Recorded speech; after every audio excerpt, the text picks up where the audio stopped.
BJP को 24 का आम चुनाव पड़ेगा भारी। इंडिया गठबंधन ने कर ली पूरी तैयारी। मोदी के सामने खड़ा कर दिया ऐसा चेहरा, अब दोबारा सत्ता का ख्वाब रह जाएगा अधूरा।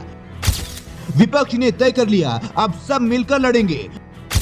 भगवा दल के खिलाफ ऐलाने जंग शुरू करेंगे। 24 में सत्ता की चाबी किसके हाथ आएगी? आखिर कौन बनेगा दिल्ली का किंग? ऐसे तमाम सवालों के साथ राजधानी में इंडिया गठबंधन की चौथी बैठक संपन्न हो गई है। विपक्ष की इस बैठक से काफी कुछ निकलकर सामने भी आ गया।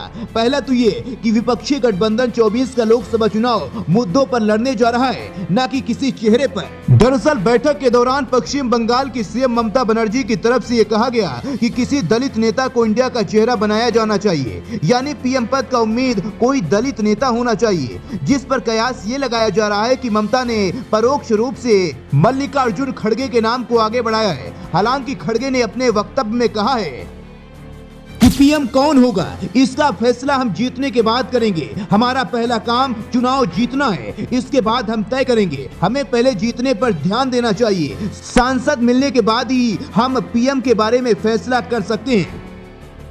खड़गे की बात भी काफी हद तक सही है, क्योंकि अभी से ये तय करने से कुछ बड़ा हो जाएगा ऐसा बिल्कुल भी नहीं है। ये सब जानते हैं कि इस वक्त मोदी के सामने जो चेहरा खड़ा होगा वो कमतर ही आंका जाएगा। ऐसे में लड़ाई अगर मुद्दों के दम पर हो और विपक्ष को सरकार बनाने लायक सीटें मिल जाएं, तो कुर्सी पर दावेदारी तय किया जाना ज्यादा माकूल रहेगा, बजाय इसके कि अभी से इस पर माथापच्ची की जाए। दूसरी तरफ सीट शेयरिंग को लेकर अभी भी सस्पेंस बना हुआ है। बैठक के बाद मल्लिकार्जुन खड़गे ने बताया है कि गठबंधन के बीच सीट शेयरिंग राज्य स्तर पर होगी। अगर कहीं ये फार्मूला काम नहीं करेगा तो हम सभी इसी मामले पर मिलकर फैसला लेंगे। दिल्ली और पंजाब का मसला कैसे सुलझाया जाए, इस पर बाद में विचार किया जाएगा।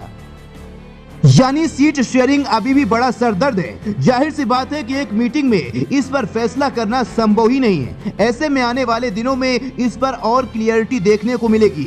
अब राज्य स्तर पर इसे लेकर रिएक्शन सामने आएंगे। हालांकि लोकसभा चुनाव में अब ज्यादा दिन बचे नहीं हैं। ऐसे में विपक्ष को जल्द से जल्द फैसला लेना होगा।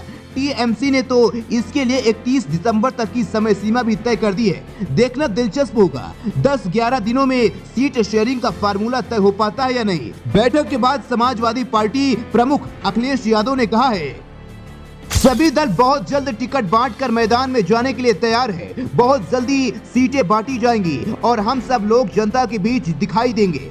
हम बीजेपी को हराएंगे, यूपी में 80 हराएंगे और बीजेपी देश से हट जाएगी।